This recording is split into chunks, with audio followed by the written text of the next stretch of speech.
itu kalau di belakang nggak kelihatan ya dari depan duduknya. Bisa nggak salah satu anggota KPU-nya pindah? Iya, yang di depan supaya Pak Marsudinya bisa duduk. Nah, kuat Pak, kuat Pak. Nanti jangan-jangan lebih awal buka puasa nanti. Kan 2019 yang lalu kan saya cerita, saya ini praktik tai chi tiap hari, mungkin masih ingat ini ya. Dulu kan bukan bulan puasa, Prof. Sama aja, ya. Tiap minggu juga puasa. Oke, terima kasih kalau bersedia. Silahkan dari termohon mendalami ahlinya. Ringkas saja Pak Azim. Terima kasih Majelis. Ada 2 pertanyaan yang kami ajukan kepada ahli Prof. Marsudi. Yang pertama, di publik dan juga kemudian diungkapkan dalam persidangan ini, saksi yang diajukan oleh pasangan calon nomor 3, sebagaimana yang kemarin menyampaikan keterangan di sini, itu dalam analisisnya terhadap apa-apa yang ada di dalam Sirekap itu menyatakan bahwa dalam beberapa waktu tertentu ketika KPU tidak menampilkan pie chart atau hasil pembacaan UCR itu dengan penjelasan bahwa sedang dilakukan koreksi, ternyata menurut saksi tersebut bahwa polanya kok sama ya perolehan suara maupun persentasenya. Jadi kemudian saksi itu berpendapat atau menyatakan bahwa ini Sirekap seolah-olah kesannya sudah dikunci untuk calon tertentu persentasenya sekian, calon tertentu persentasenya sekian. Mohon penjelasan soal ini ahli. Nah yang kedua, di Prof. dalam Marsudi bisa dicatat ya, nanti akan semuanya bertanya dulu baru Bapak Prof menjawab.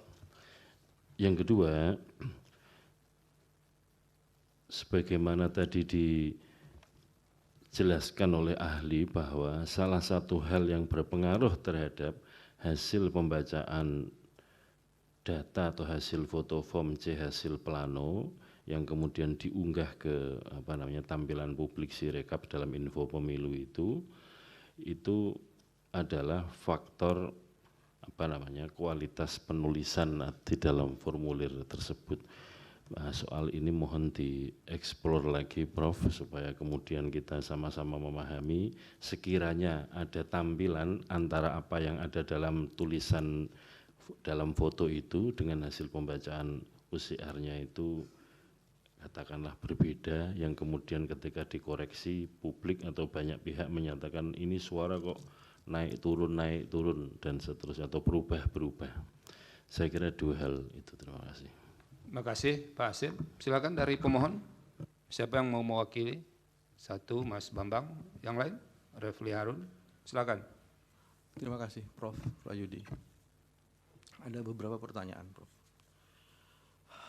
Saya mau masuk di beberapa isu yang tadi dikemukakan. Tadi dikemukakan di bagian akhir bahwa mestinya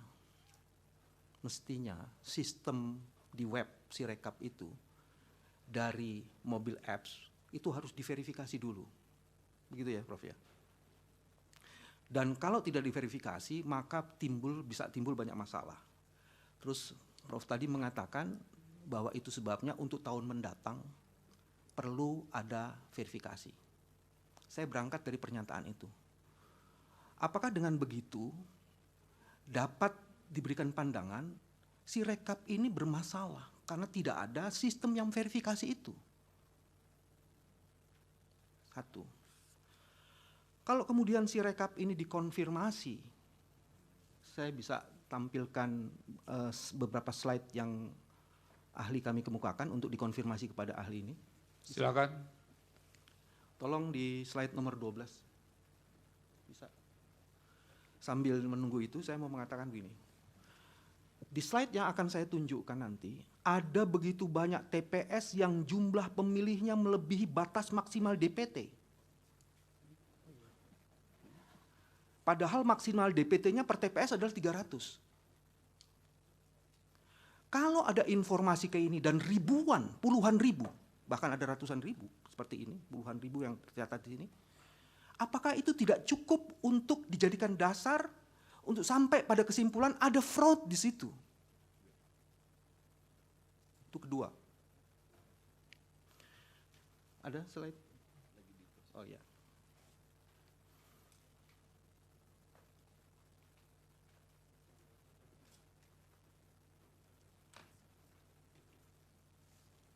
Bisa.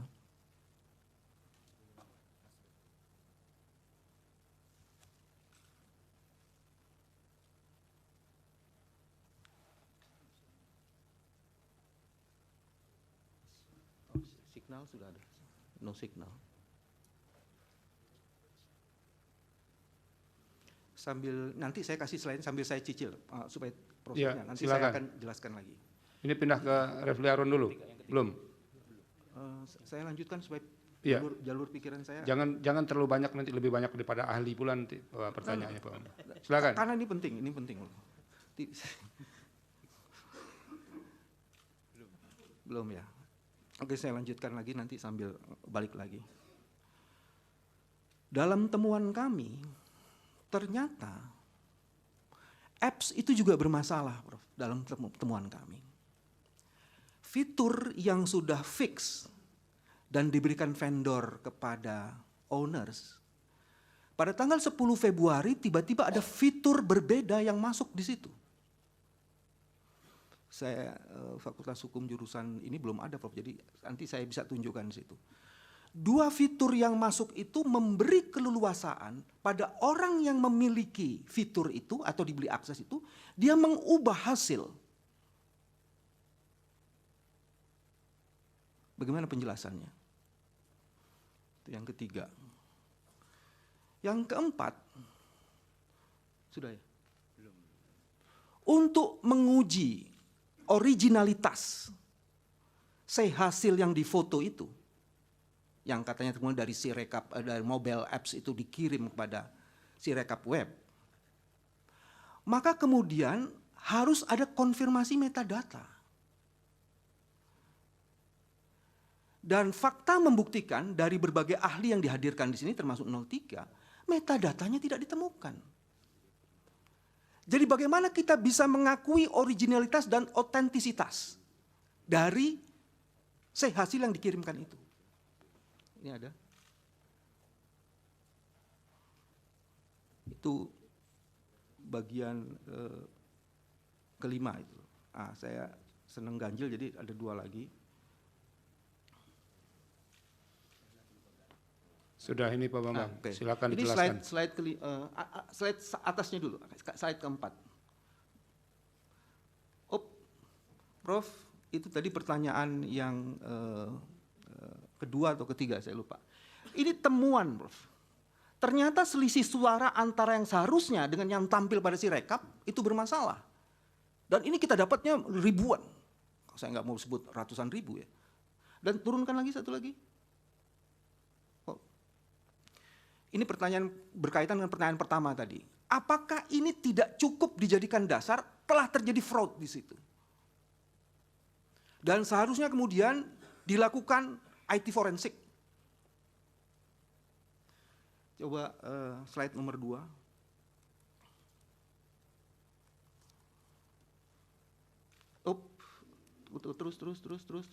Terus. Lagi. Ini, yang atasnya lagi. Baik mobil apps maupun Sirekap seharusnya kan memiliki ini. Ahli. Keamanan data, transparansi dan akuntabilitas serta audit dan verifikasinya. Pertanyaan berkenaan dengan ini, apa pendapat ahli terhadap mobil apps dan Sirekap kita berkaitan dengan keamanan data, transparansi dan akuntabilitas dan audit dan verifikasi. Itu ada masalahnya di situ. Pak Bambang cukup ya? Karena dituju, Prof. Satu lagi berarti. Dan nanti jatah Refli Harun jadi hilang dong. Silakan. Terima kasih. Terima kasih Yang Mulia. Sebelumnya saya minta klarifikasi ke KPU, benarkah KPU mengeluarkan keputusan KPU nomor 345 tahun 2024 yang mengecualikan Sirekap sebagai informasi publik yang tidak boleh diberikan? Silakan KPU. Diklarifikasi dulu, karena ini dapat dari sengketa informasi dari pihak yang mengajukan, tiba-tiba muncul keputusan secara retroaktif. Silakan. Kami cek dulu. Ya.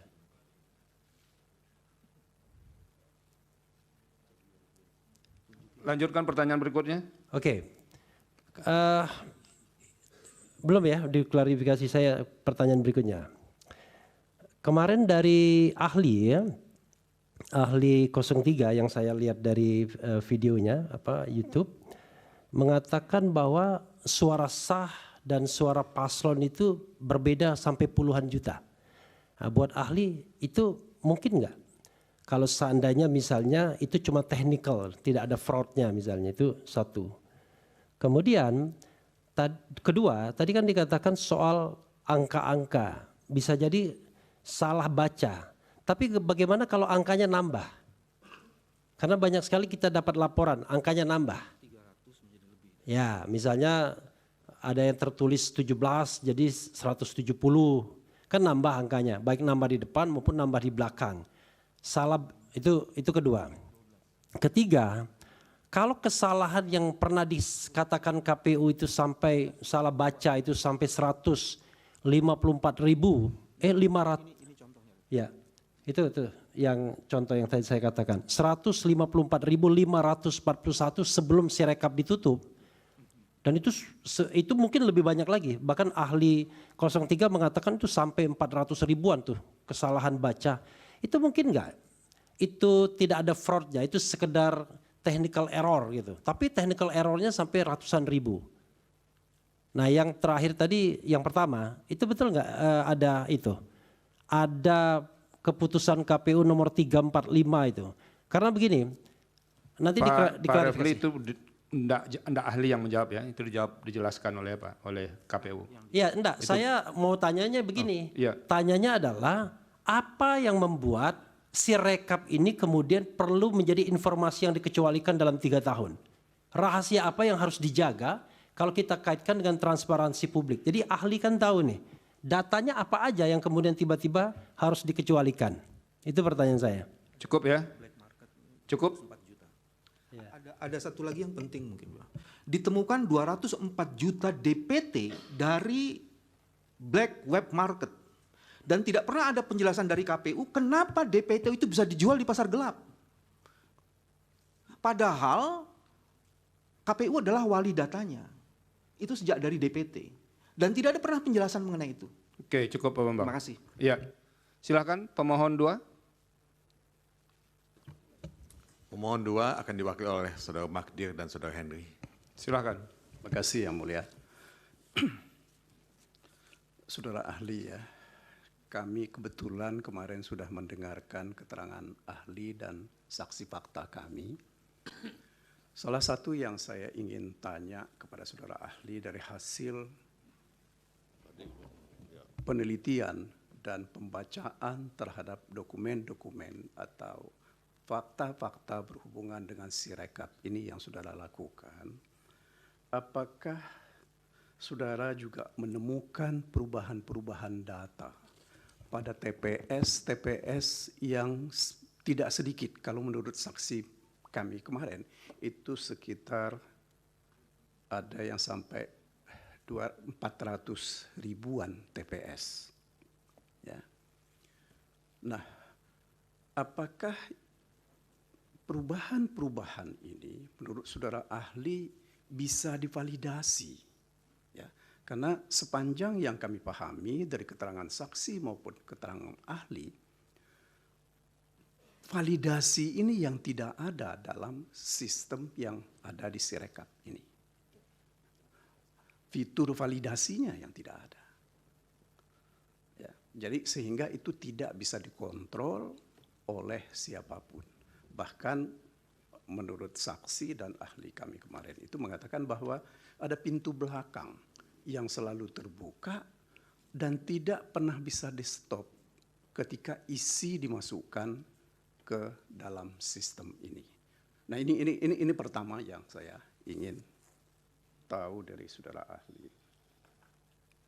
Kemudian yang kedua, kami juga ingin tahu apakah terkait dengan pertanyaan yang pertama tadi, saudara ahli menemukan anomali ya terhadap hasil Sirekap ini. Meskipun betul seperti dikatakan bahwa Sirekap ini adalah alat bantu, ya, tetapi bagaimanapun juga alat bantu ini kalau tidak bisa divalidasi dan tidak akurat, ya, ini kan akan mencelakakan hasil. Sebab bagaimanapun juga dalam pandangan kami, proses itu penting untuk melihat hasilnya nanti. Nah, ketika tidak divalidasi ini yang kami mau minta saudara ahli, apakah saudara juga menemukan anomali terhadap hasil dari Sirekap yang selama ini digunakan oleh KPU.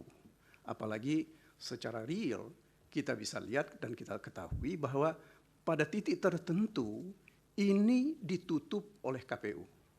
Meskipun dari ahli dan dari saksi yang kami tampilkan dalam diskusi-diskusi kami, mereka masih bisa melihat sampai terakhir kemarin apa yang terjadi dengan Sirekap ini. Ada data-data, perubahan-perubahan data itu masih juga terjadi.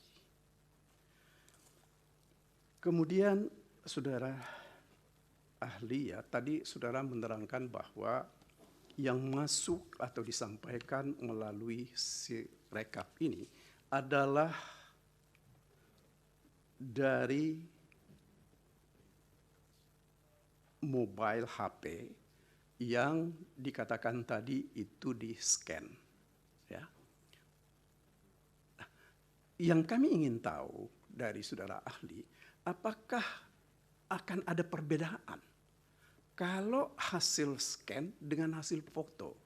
Karena sebagaimana ditunjukkan oleh saksi kami kemarin, pada bagian cukup banyak yang mereka menemukan, hasil scan itu bahkan ada rambut di halaman-halaman tertentu, sehingga ini menurut kawan-kawan itu tidak bisa dibaca secara akurat. Itu yang ketiga. Kemudian satu lagi menurut hemat saya, berkenaan dengan penggunaan Sirekap dan dikaitkan atau disandingkan dengan penghitungan secara berjenjang. Ya. Apakah menurut hasil bacaan saudara ahli, ketika penghitungan secara berjenjang itu dilakukan, tidak bisa dilakukan ya semacam utak-atik, ya, ketika mulai dari kecamatan sampai ke kabupaten atau ke provinsi hingga ke pusat.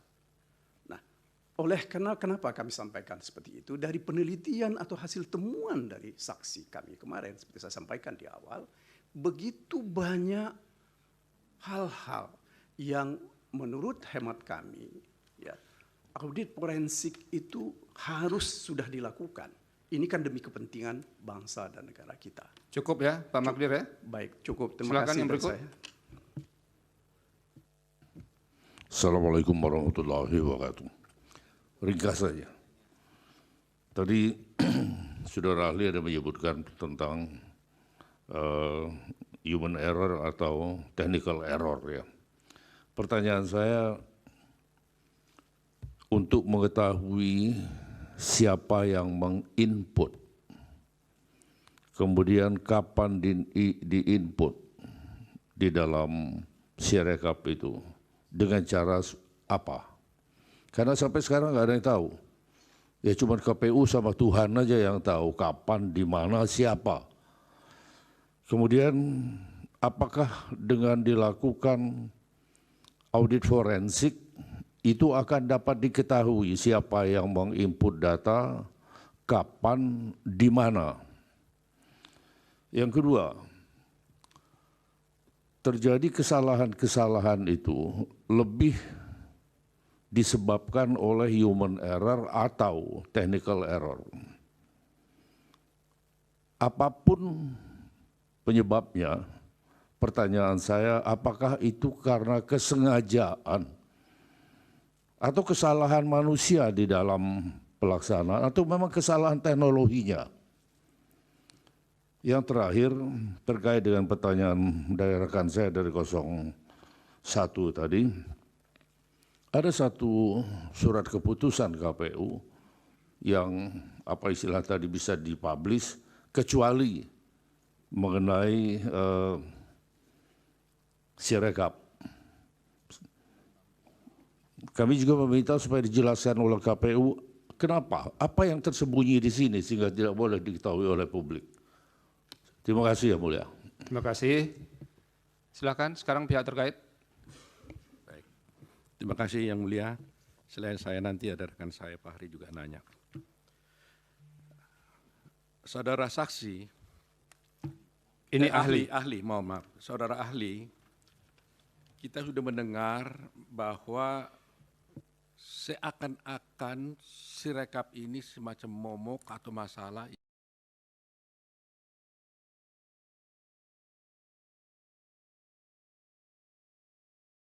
sebenarnya Sirekap ini adalah hanya alat bantu. Dari satu pihak, ahli juga menjelaskan bahwa hasil perhitungan suara dilakukan secara berjenjang tadi sampai ke atas. Sehingga saya ingin bertanya, sebenarnya kalau ada kesalahan-kesalahan di dalam Sirekap, apakah kesalahan ini bisa berpengaruh kepada hasil perhitungan suara yang dilakukan secara berjenjang tersebut? Atau dengan kata lain pertanyaan saya, mana yang dipakai? Hasil perhitungan dari Sirekap atau hasil perhitungan berdasarkan perhitungan secara berjenjang? Sehingga kita tahu mana yang benar, yang dipergunakan untuk perhitungan suara. Itu saja. Terima kasih. Terima kasih. Selanjutnya Pak Fakri. Terima kasih Yang Mulia. Saya satu pertanyaan saja kepada saudara ahli. Saya mencoba untuk menggarisbawahi yang disampaikan oleh saudara ahli dalam presentasi pertama, sangat menarik, yaitu sumber masalah daripada semua ini adalah karena data ini pada dasarnya ditetapkan atau ditampilkan secara apa adanya, ya, dengan segala implikasi dan persoalan teknis yang kemudian kita jumpai sampai dengan hari ini. Dan tadi juga saudara ahli kemukakan satu solusi, walaupun itu ideal, kedepannya itu harusnya ada satu pembaharuan sistem agar data itu sebelum ditampilkan telah diverifikasi secara benar oleh penyelenggara tentunya. Tadi disampaikan juga bahwa mesin ini kan membaca dengan beberapa persoalan variabel yang menentukan masalah itu, ada kertas, kualitas HP dan seterusnya, cara penulisan dan tulisan dan lain-lain sebagainya. Menurut ahli ya, walaupun sudah berkali-kali kita juga dapatkan melalui pembacaan kita, kemudian juga banyak ahli yang berpendapat bahwa memang dasar penentuan hasil pemilu ini adalah tentunya penghitungan secara berjenjang. Itu juga sudah berkali-kali kita tahu.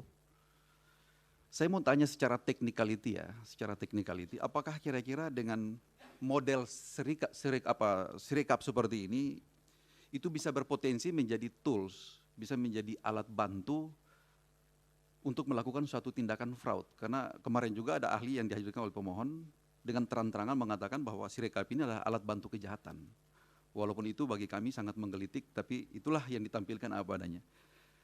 Menurut saudara, apakah memang dengan Sirekap ini menjadi satu alat bantu untuk bisa memandu penyelenggara itu melakukan satu fraud? Potensial tidak yang seperti itu? Mungkin pertanyaan kami seperti itu. Terima kasih Yang Mulia. Terima kasih. Dari Bawaslu ada yang? Tidak ya? Cukup. Dari meja hakim? Oke. Nanti setelah ahli menjawab akan ada pertanyaan dari Prof. Arif. Silahkan Prof. Eni. Baik, terima kasih pimpinan. Prof. Marsudi, bertemu lagi Pak. Jadi begini Pak Prof. Marsudi, dulu juga begitu ketika kita mempersoalkan situng. Situng itu juga alat bantu. Alat bantu yang memang dia genuine apa adanya dimasukkan di situ. Ternyata timbul ada beberapa masalah. Oleh karena itu mestinya kalau alat bantu itu kan harusnya membantu kita untuk melihat sejauh mana transparansi terkait dengan perolehan suara itu. Lah oleh karena itu saya kemarin memang bertanya seberapa jauh sih sebetulnya evolusinya itu, karena kebetulan Prof. Marsudi kan mengikuti. Berapa jauh evolusinya kemudian supaya paling tidak tuh mengeliminir hal-hal yang terkait dengan problematika yang pernah muncul terdahulu. Sehingga tidak terjadi ya dugaan-dugaan adanya fraud dan sebagainya itu. Itu yang mungkin perlu dijelaskan. Alat bantu itu sejauh mana sebetulnya bisa membantu dengan kemudian meminimalkan ya error yang terjadi di situ. Lah apa sebabnya saya ingin mendapatkan hal ini? Karena Bawaslu, nanti tolong Bawaslu juga mengklarifikasi. Bawaslu itu juga menyampaikan di dalam laporannya bahwa sejak tanggal 15 Februari bahkan itu untuk dilakukan perbaikan. Jadi sudah muncul ada kesalahan katanya Bawaslu ini. Justru perlu kita cross check satu sama lain. Nah, kenapa kok baru kemudian mau dilihat itu sudah muncul persoalan di situ. Lah berkenaan dengan hal ini supaya kita juga mendapatkan sesuatu yang terang benderang, saya juga minta kepada KPU karena saya juga coba cek lagi di bukti KPU belum ada di sini, sehingga perlu kemudian ditambahkan bukti untuk kami mendapatkan terutama dari C1-nya, C hasil ya. Terkait dengan dugaan-dugaan yang muncul dari pemohon ini berkaitan dengan, tolong dicatat nanti ya, mungkin di permohonan bisa dilihat juga. Yang pertama terkait dengan di beberapa TPS itu ada di permohonan halaman 134 ya, 134 kemudian sampai ke halaman 137 dari ini kebetulan saya lihat pemohon 2 ya, bukan dari permohonan yang kedua, permohonan perkara kedua ya, perkara nomor 2. Jadi ini ada TPS yang disebutkan, ini tolong nanti diberikan bukti kan supaya kita bisa cocokkan ya. Jadi bisa terang betul Kak ini ada persoalan kemudian yang disebutkan oleh pemohon tersebut. Jadi mohon nanti bisa diuraikan lebih detail Prof. Marsudi. Termasuk juga yang kemarin saya juga minta kepada Bawaslu ya untuk dicocokkan lagi di sini.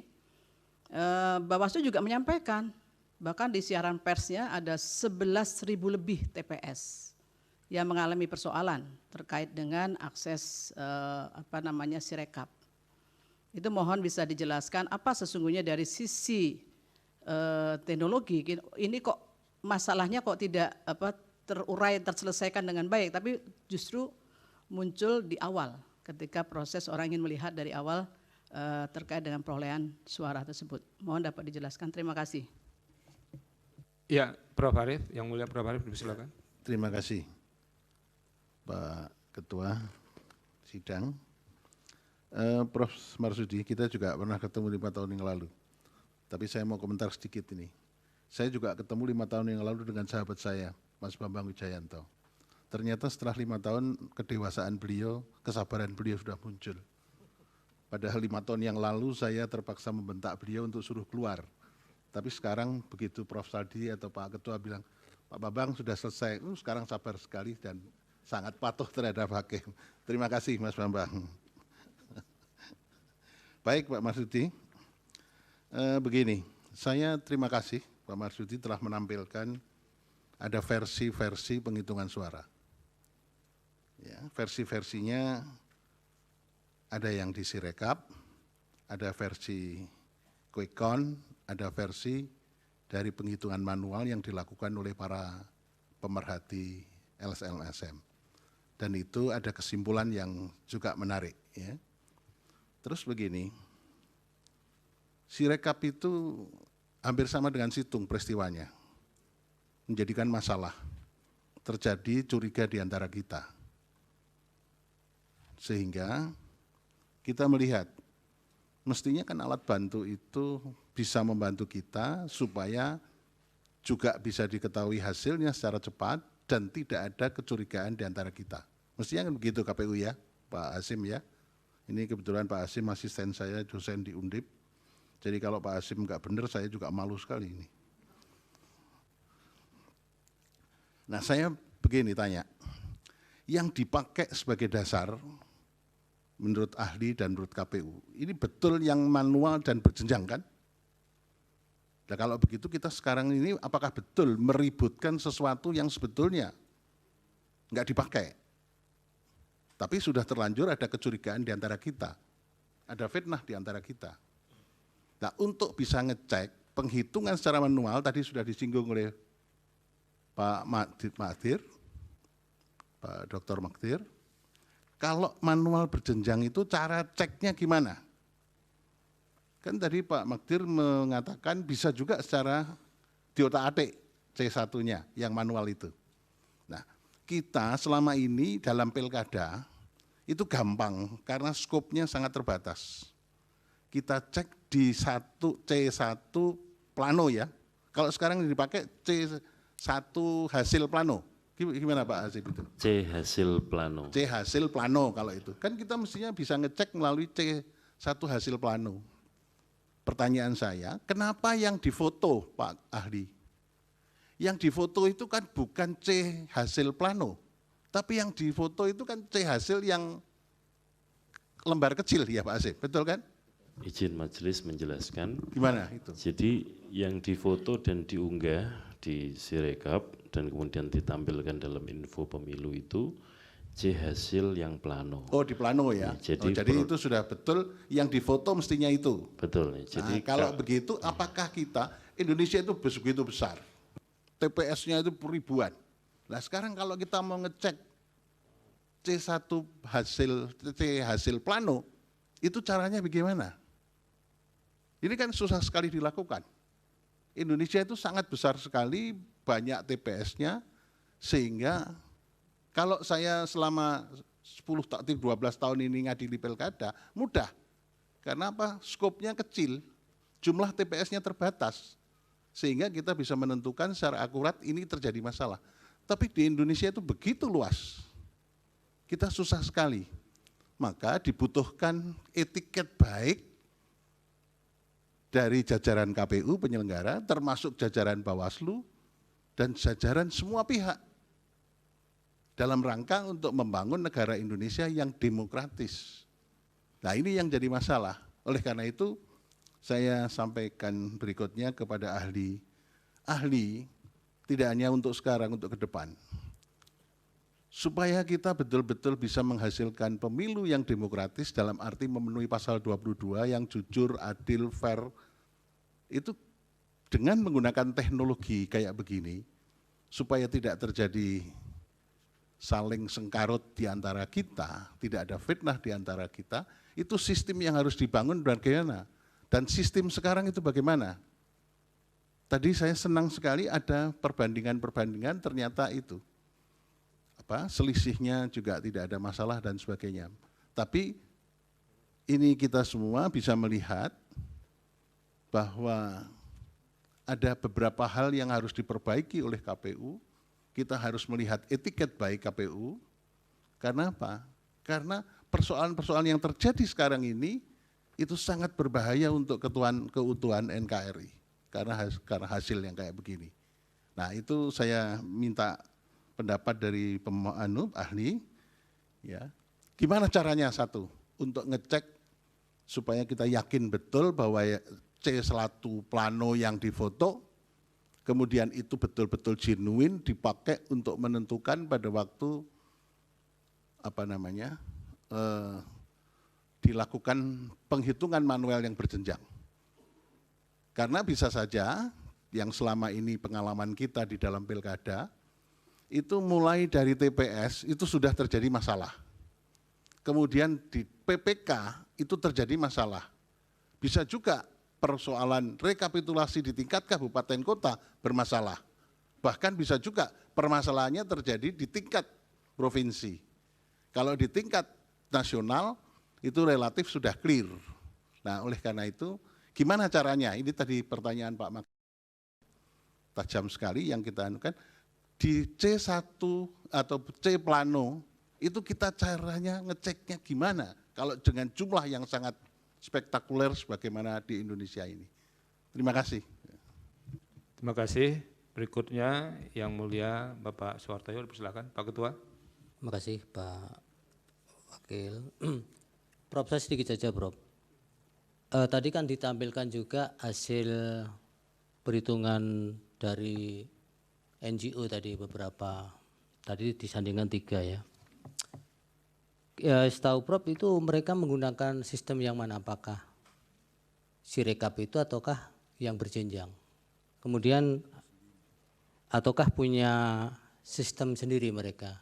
Kemudian apakah juga ada gangguan-gangguan sebagaimana yang dialami oleh Sirekapnya KPU ini? Karena kan mereka variabelnya misalnya bebas, tidak kemudian berpotensi untuk diganggu oleh pihak-pihak tertentu. Itu saja sih saya. Terima kasih Pak Wakil. Terima kasih. Jadi sekarang ahli dulu, nanti kalau klarifikasi dari KPU setelah ahli ya Pak Asim ya. Silakan ahli. Baik, terima kasih Yang Mulia. Yang pertama dari KPU, pertanyaan dari KPU, apakah mungkin Sirekap itu dimanipulasi atau dikunci untuk paslon tertentu? Kalau kita tidak punya akses kepada kode sumber atau source code dari program Sirekap, nggak akan bisa. Nah, yang kedua adalah bahwa tadi sudah saya tampilkan perbandingan antara Sirekap, nanti sekaligus menjawab pertanyaannya Prof. Suhartoyo tadi. Yang NGO-NGO itu juga menggunakan mekanisme mirip seperti Sirekap. Mereka juga mengupload C1, tapi mereka punya relawan-relawan, diupload ke sistem mereka, jadi mereka punya Sirekap versi mereka lah, gampangannya begitu. Tetapi kalau saya baca di media, misalnya Pak Hadar Gumai itu dengan jaga pemilunya, dia mengatakan bahwa jaga pemilu itu lebih akurat, karena apa? Karena diverifikasi. Tapi ternyata diverifikasi pun hasilnya nggak beda jauh dengan hasil akhir dari KPU begitu ya. Jadi saya tidak bisa melihat bahwa itu bisa dikunci. Itu kalau dikunci berarti nanti yang paralel account yang lain dikunci juga dong, hasilnya sama kok gitu. Logikanya kan begitu. Kalau hasilnya KPU A, kemudian yang lain juga A, kalau KPU dikunci berarti ya kawal pemilu, jaga pemilu, jaga suaramu dan sebagainya juga dikunci juga, berarti kan begitu kan. Dan itu saya kira tidak mungkin karena itu di belakang mereka adalah lembaga-lembaga yang sangat kredibel dan saya lihat tokoh-tokohnya ada beberapa yang ada di ruangan ini.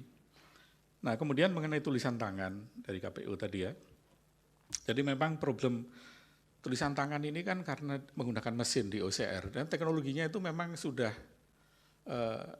mapan tapi belum perfect gitu, belum 100% akurat. Makanya kalau di pengalaman saya misalnya di perbankan gitu, kalau kita ngisi formulir aplikasi begitu, itu juga tidak di-entry, di-scan juga. Tetapi kemudian ketika setelah di-scan itu, sebelum di-posting itu diverifikasi dulu, dicek dulu, ada nggak perbedaan-perbedaan. Kita saja mengalami misalnya kalau kita apply ke payment gateway, misalnya kan kita diminta KTP gitu kan, KTP kita difoto, kadang-kadang ketika KTP kita difoto, itu sistem juga ada beberapa yang error, misalnya alamatnya itu huruf I jadi angka 1 misalnya, atau huruf A jadi angka 4 misalnya. Jadi itu yang saya kira nanti harus diantisipasi kalau misalnya KPU ingin menggunakan sistem yang berdasarkan OCR, menurut saya sih bagus. Kenapa ini menghindarkan kecurigaan, kalau disitung dulu kan kecurigaannya ini operator ini curang, memasukkan datanya di markup gitu. Nah sekarang kan mesin yang melakukan, atau software yang melakukan. Kita kan nggak bisa menuduh softwarenya curang begitu. Nah tetapi kita harus ingat bahwa software ini atau OCR ini belum perfect, masih ada error. Makanya tadi saya sampaikan di dalam solusi ke depan mungkin harus ada verifikasi untuk yang aneh-aneh gitu ya. Misalnya jumlah suara lebih dari 300 itu mestinya di-reject dulu, tidak langsung di-posting gitu.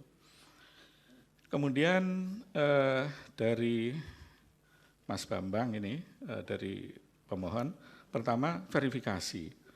Jadi kalau kita bermasalah itu mendefinisikan bermasalah itu apa? Apakah bermasalah itu menyebabkan hasilnya berbeda atau hasilnya hanya menimbulkan keributan saja? Nah, kalau menimbulkan keributan, ya saya dari Situng dan sampai sekarang Sirekap mengakui jadi bahan keributan ini. Tapi keributan yang tidak ada gunanya, kita ributin pepesan kosong, uang yang dipakai penetapan pemilu di SK 360 itu dasarnya manual ya Pak Ketua ya. Itu kok yang dipakai kok. Nah, jadi bukan yang dari Sirekap gitu.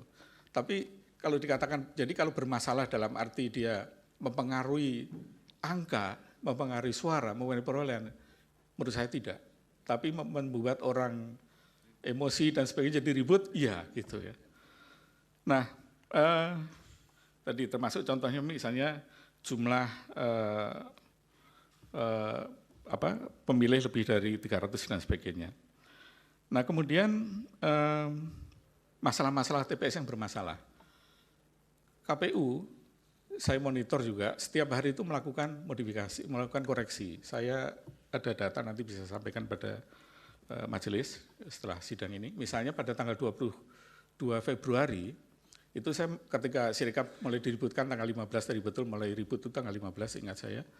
Kemudian saya sebetulnya sudah nggak semangat itu, udah males itu ikut-ikut begini lagi gitu ya, sudah 5 tahun yang lalu, sudah usia udah cukup lah begitu ya.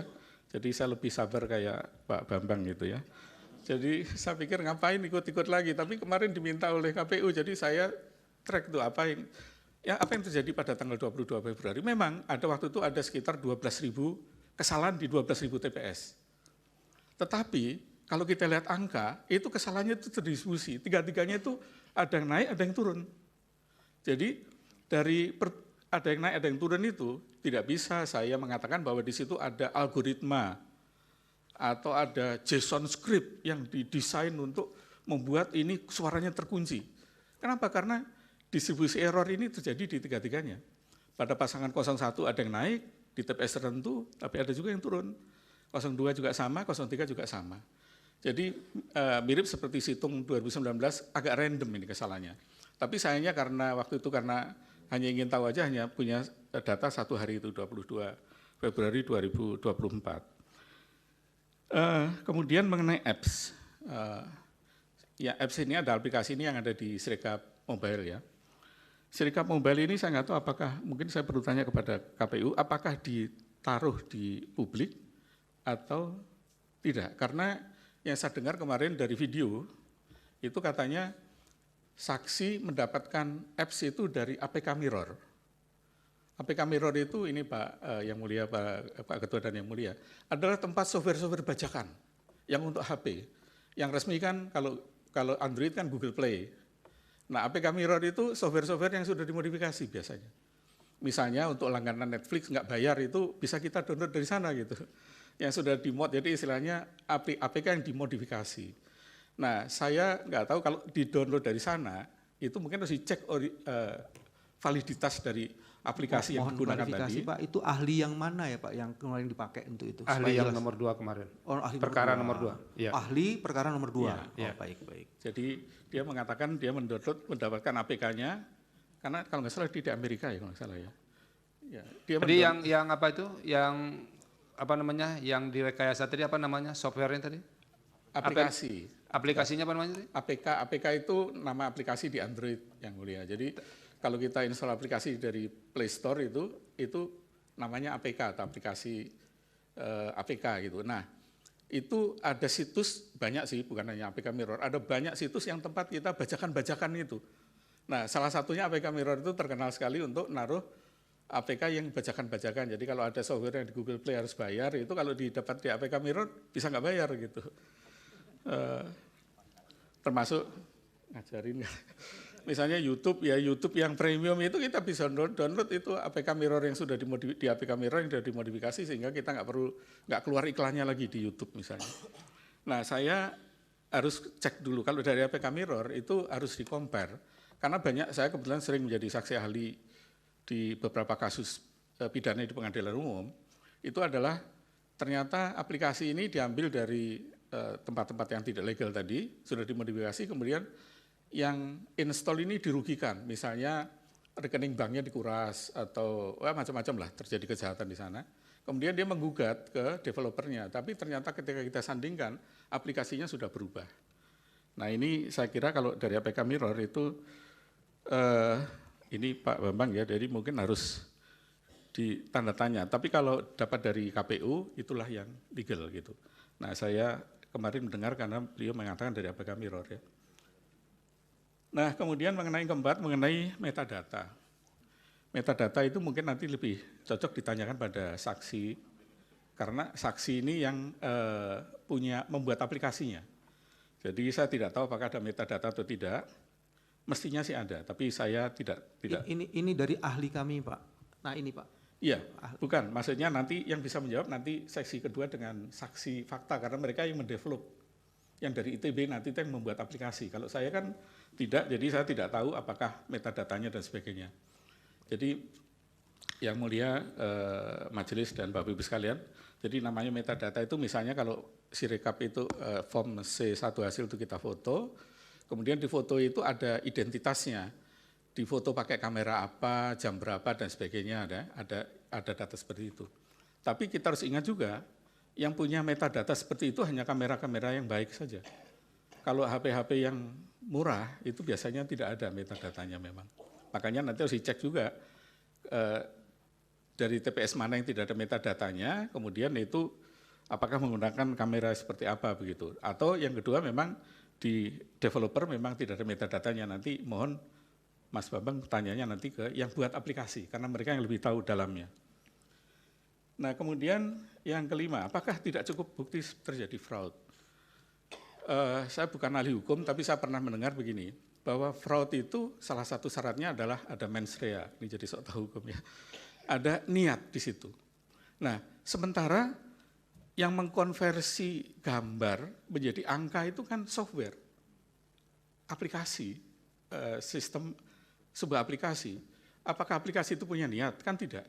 Karena aplikasinya itu kan sudah di-training dengan data oleh developer ini, nanti bisa ditanya pada developer, di-trainingnya dengan tulisan tangan berapa banyak dan sebagainya, biasanya itu dengan ribuan tulisan tangan. Tetapi biarpun di-training dengan ribuan tulisan tangan, tetap namanya mesin itu tidak seperfect manusia, pasti ada kesalahan.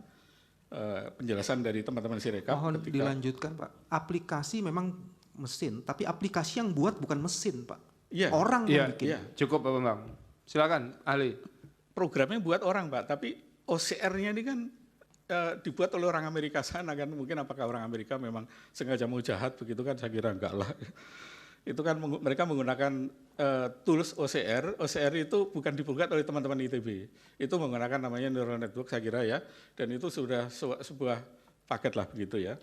Nah, jadi kalau tidak ada manusia di sana, siapa yang mau disalahkan? Ini kan menjadi problem ya. Kemudian yang berikutnya adalah tadi mobile app sudah ya. Kemudian tadi katanya ketika Sirekap itu pada waktu tertentu terjadi perubahan. Memang karena setiap detik itu Sirekap berubah. Pertama karena ada data baru yang masuk. Yang kedua adalah adanya koreksi. Pasti berubah. Sehingga kita ketika menanyakan tadi ditampilkan itu jam berapa, tanggal berapa, itu posisi di situ. Tapi hari yang lain juga berbeda. Nah kemudian tadi disampaikan juga bahwa teman-teman ini masih punya akses kepada Sirekap sampai sekarang. Saya tidak tahu caranya dari mana, karena kalau mereka melakukan akses ilegal, ancamannya Undang-Undang ITE. Jadi harus diingat juga bahwa peretasan maupun akses yang tidak legal itu bisa diancam pidana 6 tahun. Nah saya tidak tahu apakah betul mereka bisa akses sampai tadi malam, karena perhitungan suara manual kan sudah selesai tanggal 20. Mestinya kan sudah tidak ada lagi perubahan, di Sirekap mau dirubah apapun nggak ada gunanya. SKKPU 360 sudah keluar tanggal 20 Mei. Jadi per 20 Maret itu sudah freeze, suara nggak akan ada berubah. Jadi andaikan di Sirekap dihapus datanya pun juga nggak ada pengaruhnya begitu loh, istilahnya begitu, karena keputusan KPU sudah keluar, keputusan ini sudah keluar yang nggak bisa dirubah kecuali KPU yang dirubah begitu.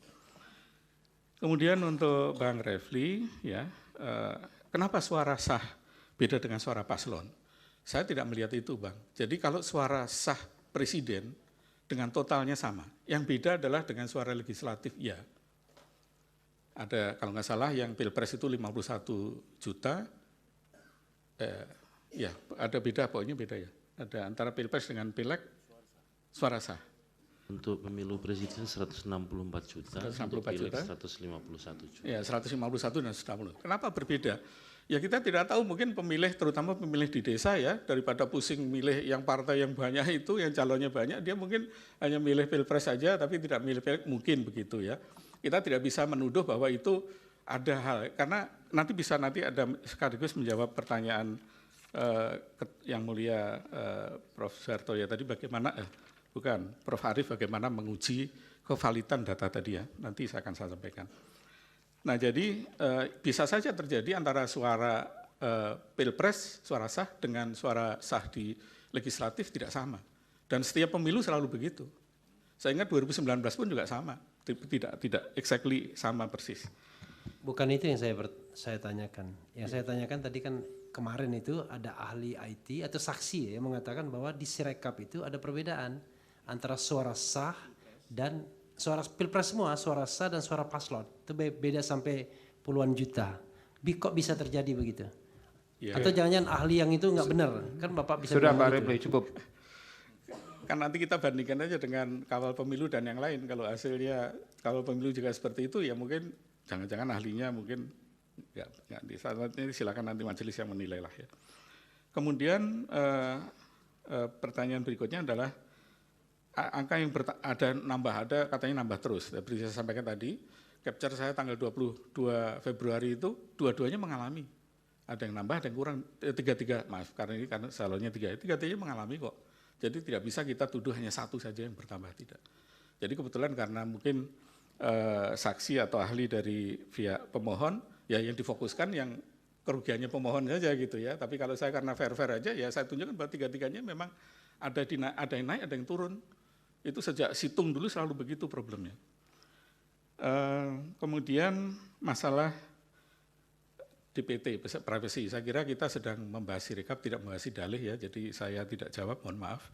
Nanti mungkin kalau membahas dalih mungkin forumnya berbeda. Kemudian berikutnya ke Bang Magdir ini. Jadi perubahan data bisa divalidasi dari mana? Nah ini pertanyaan menarik ya. Jadi validasi akhir dari hasil itu adalah perhitungan suara berjenjang. Jadi kalau kita mau melihat validasi suara, perolehan suara di level kecamatan, dilihat saja, kan di sana diunggah ya form D1 ya. Di hasil. Nah ini yang saya tidak lihat dari kemarin ditampilkan oleh saksi maupun ahli dari pihak pemohon. Ada selain C hasil, ada D. D itu yang merupakan rekap dari ini. Jadi dicek aja apakah terjadi perubahan di sana. Kalau tidak ada perubahan, berarti ya tidak ada masalah. Karena itu semua ada, kemudian ada berita acara yang ditandatangani segala ya. Jadi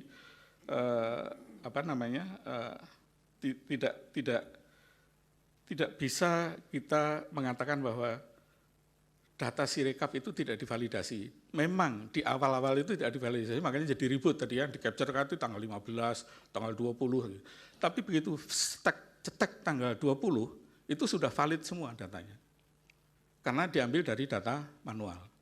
Jadi kalau nggak salah di Sirekap itu mekanismenya, ketika terjadi pleno manual, maka hasil pleno itulah yang kemudian dimasukkan ke Sirekap untuk mengkoreksi data Sirekap.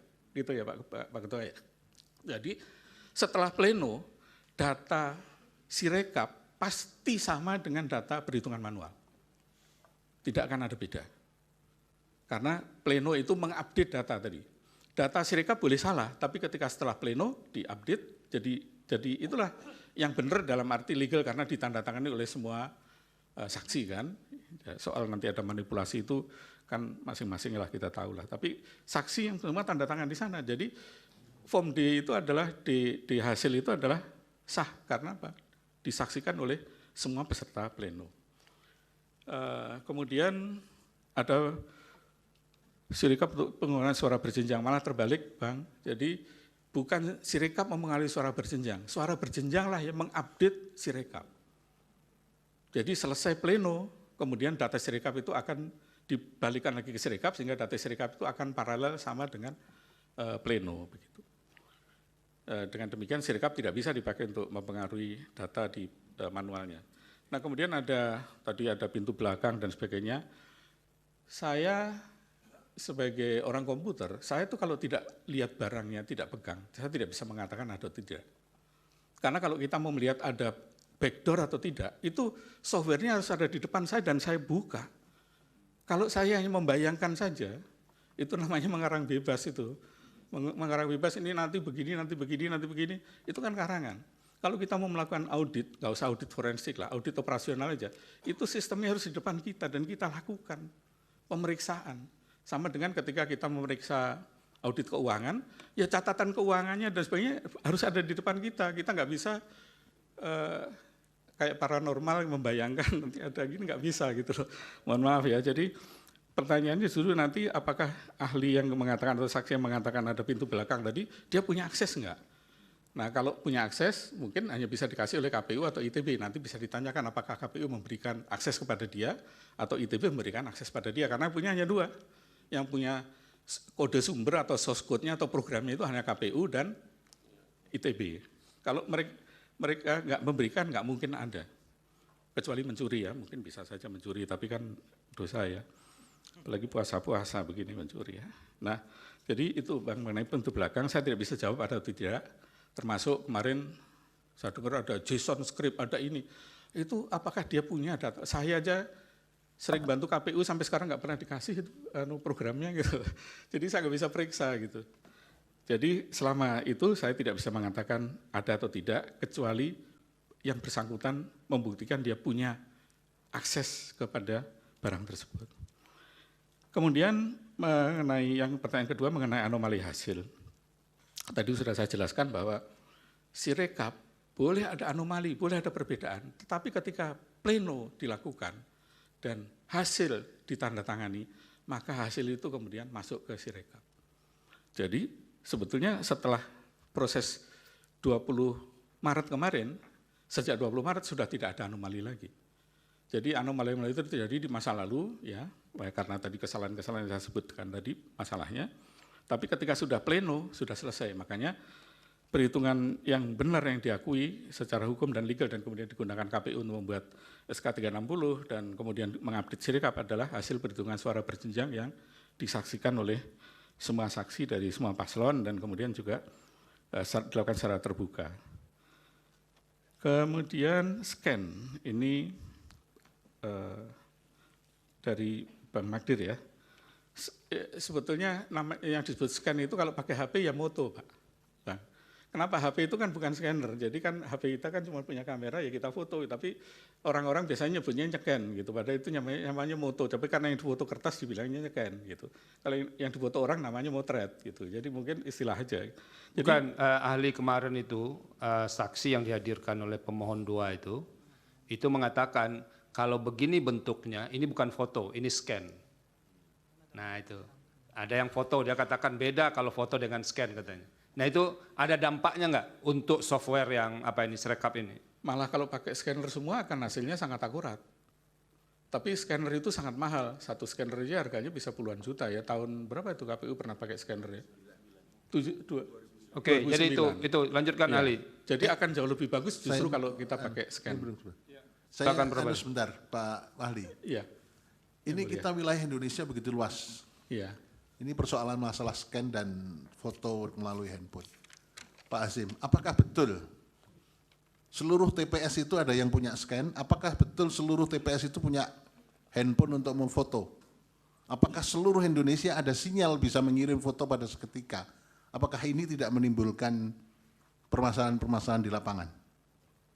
Terima kasih majelis. Yang pertama bahwa handphone itu partisipasi dari anggota KPPS. Jadi handphone tidak disediakan oleh KPU. Jadi tidak kemudian semua mereknya sama, speknya sama, tetapi ya, ada. Saya ingin persoalkan apakah di seluruh wilayah Indonesia TPS-nya termasuk di pegunungan Papua atau di Kalimantan atau di mana semua TPS sudah ada handphonenya, meskipun itu partisipasi anggota.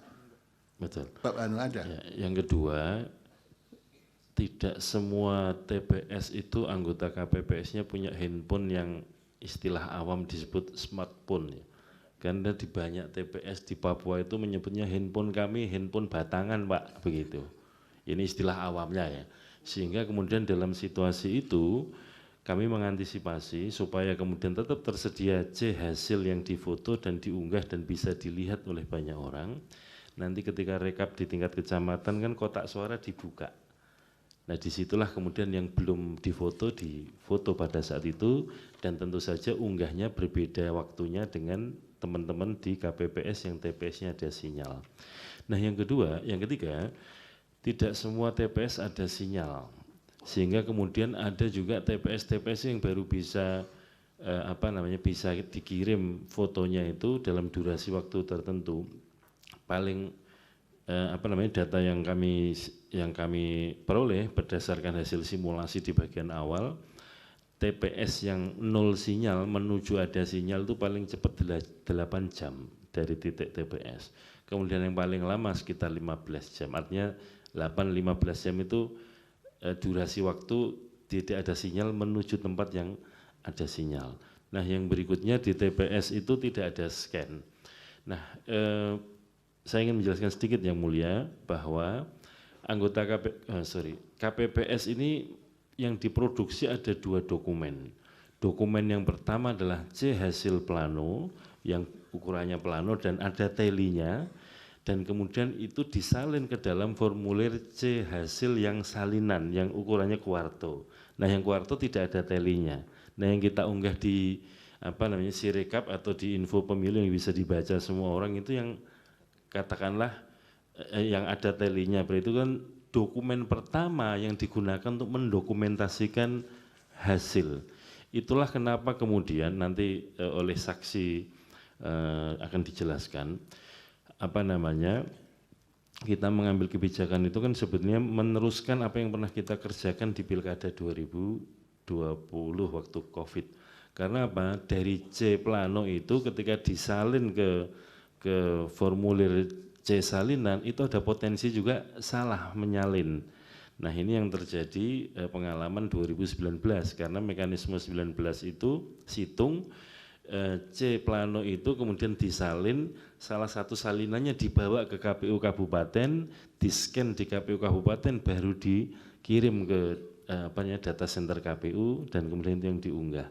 Nah, kemudian untuk katakanlah dari segi proses memotong beberapa langkah, dan kemudian yang diunggah adalah dokumen pertama kali sebagai bentuk pendokumentasian hasil suara sejak Pilkada 2020 dan kita kembangkan untuk pemilu 2024 adalah C hasil plano. Jadi itu aslinya ukurannya plano dan ada telinya. Oke, cukup Pak Hasib. Silakan ahli kalau bisa dipercepat ya. Ya, baik. Ya. Yang berikutnya mengenai siapa yang mengaudit Sirekap, nanti mohon ditanyakan pada developer karena saya bukan developernya. Kemudian apakah cukup untuk audit forensik? Saya berpendapat belum, karena belum ada bukti bahwa terjadi tindak pidana di sana. Kecuali bisa dibuktikan ada pidana, tindak pidana atau fraud, maka bisa dilakukan audit forensik. Nah, kemudian pertanyaan berikutnya masih dari Bang Magdir ya, mengenai human error atau technical error. Tadi saya sampaikan bahwa Sirekap Mobile itu mengkonversi gambar, tulisan yang ada di gambar menjadi angka itu secara otomatis dengan menggunakan software. Tidak ada manusia yang mengkonversi di sana, beda dengan situng dulu. Kalau situng dulu memang di-entry oleh manusia, sehingga menurut saya itu technical error, sangat-sangat technical error. Kecuali kalau form C1 yang tadi menjadi C1 hasil adalah dokumen otentik, itu yang dirubah. Jadi kalau dokumen otentiknya tidak sama dengan hasil yang kenyataannya, baru itu namanya ada fraud yang dilakukan oleh KPPS misalnya. Tapi kan selama ini tidak pernah ada sanggahan bahwa hasil perhitungan suara di level TPS itu berbeda dengan kenyataan begitu. Kemudian dari pihak terkait, Sirekap alat bantu dan berjenjang. Jadi betul sekali, jadi berkali-kali saya sampaikan bahwa ketika perhitungan suara berjenjang dilakukan, itu mulai dari TPS, kemudian sampai ke kecamatan, kemudian ke KPU Kabupaten Kota dan sebagainya, itu adalah proses berjenjang yang di mana alat Sirekap sebagai alat bantu itu digunakan adalah ketika nanti alat perhitungan berjenjang ini selesai, ditandatangani oleh semua saksi dan dari pihak pemohon, kemudian itu digunakan untuk mengupdate Sirekap. Jadi Sirekapnya juga ikut berjenjang, jadinya sebetulnya secara tidak langsung koreksinya ikut berjenjang juga. Di samping memang koreksi yang langsung dilakukan oleh KPU, juga ada koreksi berjenjang dari bawah juga. Dan yang kedua adalah jangan lupa di sana juga di Sirekap itu selain form C1 hasil ada form D yang selama ini saya belum pernah dengar dari dalam sidang ini dibuka. Padahal form D itu adalah hasilnya tadi, kesimpulannya rekapnya seperti apa. Nah, kalau di form D-nya berbeda dengan C1 baru dikatakan di situ bisa ada manipulasi misalnya. Kemudian Sirekap menjadi alat untuk fraud. Wah, ini sadis banget.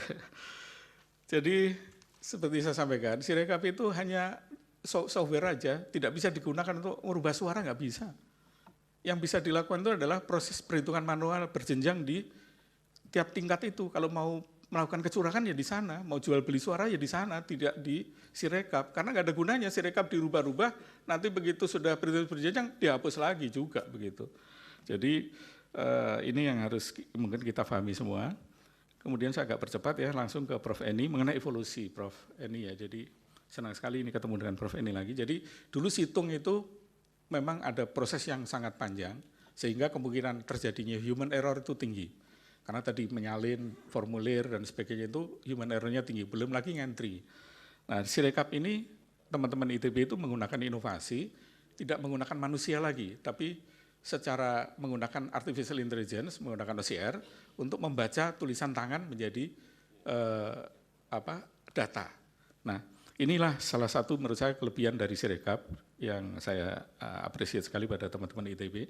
Tetapi yang sangat saya kritik saya kekurangannya adalah bahwa sistem konversi tulisan tangan ke angka itu kalau di lab saja belum 100% juga, baru 99% gitu, apalagi di dunia nyata. Nah, jadi ini yang mungkin nanti mungkin di berikutnya, evolusi berikutnya teknologinya harus diperbaiki, kemudian ada validasi sebelum diposting dan sebagainya tadi. Kemudian ada di 11.000 TPS. Ini dinamis Prof, jadi setiap hari berubah. Jadi seperti saya sampaikan tadi, tanggal 22 itu ada problem di sekitar 12.000-an TPS, kemudian naik lagi sampai yang terakhir itu puncaknya 125.000 kalau nggak salah Pak Ketua pernah bilang ya di media.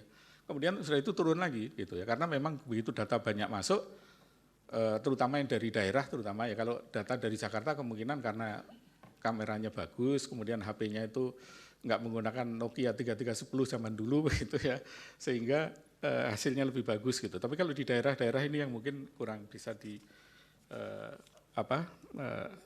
reliability-nya kurang. Nah, Prof. Arief ini menarik. Jadi Prof, banyak lembaga termasuk KPU ini tidak melakukan transformasi digital dulu sebelum melakukan digitalisasi. Digitalisasi itu bicara tentang teknologi, Sirekap, OCR dan sebagainya. Tapi transformasi digital itu sebenarnya pada mindset. Bagaimana kita punya mindset digital, artinya apa? Memanfaatkan teknologi digital itu secara tepat dan benar. Nah, ini dulu pernah waktu saya diundang KPU di Bali, tahun berapa itu? April tahun 2023 kalau nggak salah, masih KPU yang lama lah. Itu saya sampaikan, sebetulnya pertama dilakukan adalah transformasi digital dulu. Kenapa? Karena nanti kalau kita ujuk-ujuk digitalisasi sama dengan kita nggak ngerti apa-apa, langsung beli HP yang canggih, tapi cuma dipakai untuk telepon sama WhatsApp. Gitu. Itu yang terjadi pada manusia banyak begitu kan. Karena mindset-nya belum, padahal di situ ada dipakai bisa untuk cari informasi, bisa dipakai untuk membuat jadwal dan yang lain-lain, banyak fasilitasnya. Tapi karena mindset kita belum digital ya, kita pakai HP yang canggih hanya sekedar untuk WA sama telepon gitu. Nah, ya ini Prof, jadi transformasi digital dulu yang harus dilakukan. Nah, salah satu transformasi digital itu adalah bagaimana kita melakukan, ada salah satu bagian itu namanya data driven decision making. Jadi kita harus menggunakan data itu secara valid. Nah, bagaimana validasi ini pertanyaan Prof. Arief yang kedua ya. Sebetulnya nggak susah menurut saya, meskipun skala Indonesia. Kita mulai kalau berjenjang itu dari bawah ke atas, validasi dari atas ke bawah saja. SK 360 itu menyatakan total suara 1, 2, 3, sekian, sekian, sekian. Diturunkan ke provinsi, 36 provinsi ya. 38 provinsi. 38 provinsi itu di total sama nggak jumlahnya? Kalau nggak sama berarti KPU waktu pleno nakal gitu kan. Kalau sama ya berarti benar mereka. Kemudian provinsi mana ambil, kampung saya lah Jawa Timur gitu. Diambil kemudian hasil rekap provinsi Jawa Timur diturunkan ke kabupaten.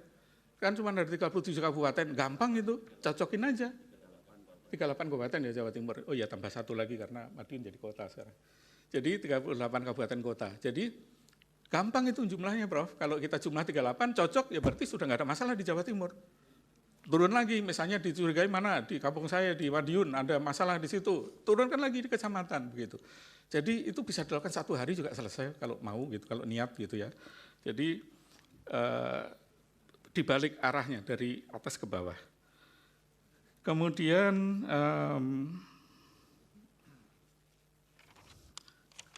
Terakhir dari Yang Mulia Pak Dari Suhartoyo. Prof, ya. Jadi Prof. Suhartoyo Yang Mulia, jadi saya melihat sebetulnya di Indonesia itu ada sekitar 10 teman-teman yang punya inisiatif melakukan perhitungan paralel. Jadi mereka dasarnya juga dari TPS, dari form C1, mereka punya sistem sendiri, kemudian di-upload. Beberapa yang saya punya datanya, misalkan ada di berita, misalnya Jaga Pemilu itu ada Pak Adar Gumai di sana, ada teman-teman KIPP, ada ICW semuanya. Waktu launching itu beliau mengatakan bahwa Jaga Pemilu ini sangat akurat datanya. Kenapa? Karena selain menggunakan OCR juga divalidasi oleh manusia. Nah, tapi ketika kita lihat hasilnya tadi, ternyata ya nggak beda jauh dengan Sirekap setelah diselesaikan di perhitungan manual. Nah, dengan demikian menurut saya sebetulnya apa yang ada di Sirekap ya sama dengan yang di perhitungan paralel yang lain. Yang kedua sama dengan perhitungan manual juga. Yang ketiga adalah Sirekap ini tidak digunakan untuk keputusan, jadi kita ribut-ribut capek-capek di sini membahas Sirekap itu ya pepesan kosong aja lah kira-kira. Nggak ada gunanya gitu ya.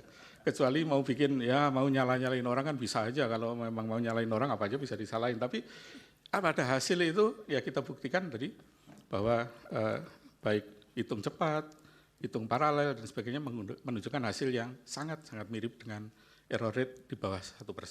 Terima kasih ahli. Demikian. Jadi ini penting kita gelar karena memang didalilkan. Jadi kan kami mahkamah harus menjawabnya. Jadi bukan jangan dianggap nggak ada manfaatnya juga. Yeah. Ya, memperdebatkan di sini kepentingan kami untuk menjawab dalil dari kedua pemohon. Majelis. Ya. Cukup ya. Saya Izin ya, Mulia. di slide-nya ahli tadi coba dilihat itu tidak comparable. Slide Sirekap berapa? KPU coba dilihat. Coba Slide dilihat. KPU itu sudah 88%, Jaga Pemilu cuma 50%. Coba lihat. Coba lihat. Bagaimana Slide kemudian berapa? ahli bisa membandingkan itu sudah comparable? Keahlian apa yang bisa menyatakan kayak gitu? Coba aja. Coba dibuka ininya. Iya, ya saya jawab aja, saya tahu. No, kita Iya. buka dulu Pak, Iya. jangan sok tahu Pak. Kita buka Enggak, dulu saya ininya Pak. tahu Supaya Pak Bambang, betul sabar. nggak? Yang buat slide Ya, saya. betul Dalilnya nggak dari pernyataan sini. saya ini? Ke sini semua. Silahkan, coba dibuka. Slide-nya ahli tadi.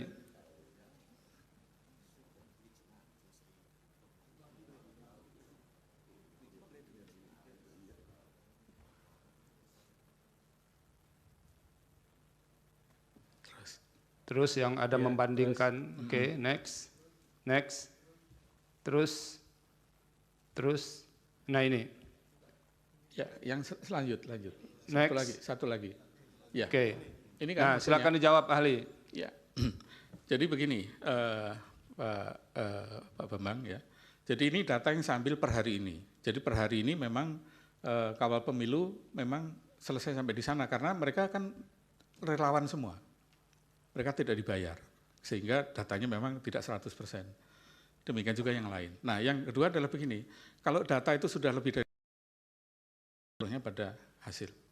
Itu. Jadi statistik aja menunjukkan sampel dari, kita cukup, ya, teman-teman dalam lembaga survei tahu kan ya, kita cukup pakai sampel 2.200 saja sudah errornya sudah di atas, di bawah 22% misalnya.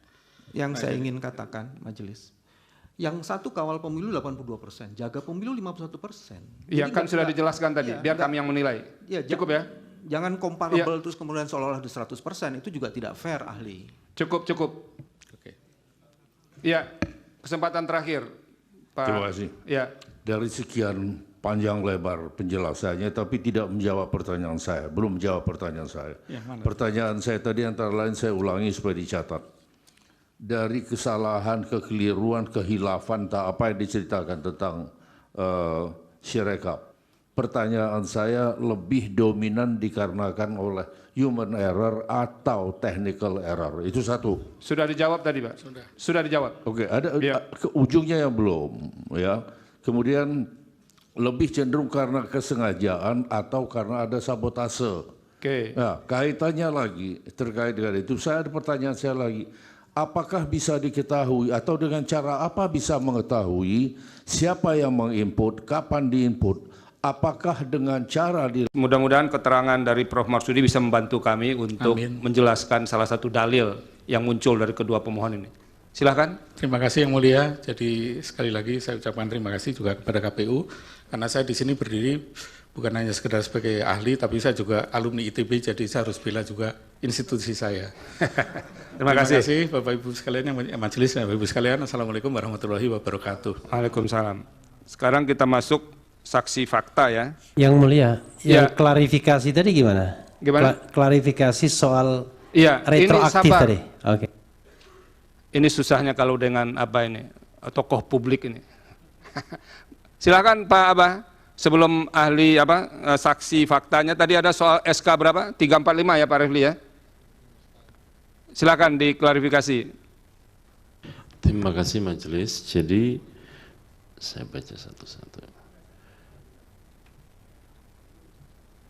Ada 2 SK. Yang pertama adalah keputusan KPU nomor 333 atau 333 tahun 2024. Ini diterbitkan tanggal 11 Maret tahun 2024 tentang penetapan informasi publik yang dikecualikan di Komisi Pemilihan Umum. Kemudian yang kedua adalah SK KPU atau keputusan KPU nomor 349 tahun 2024 tentang penetapan informasi publik yang dikecualikan di KPU. Sebentar saya cek ini tanggalnya.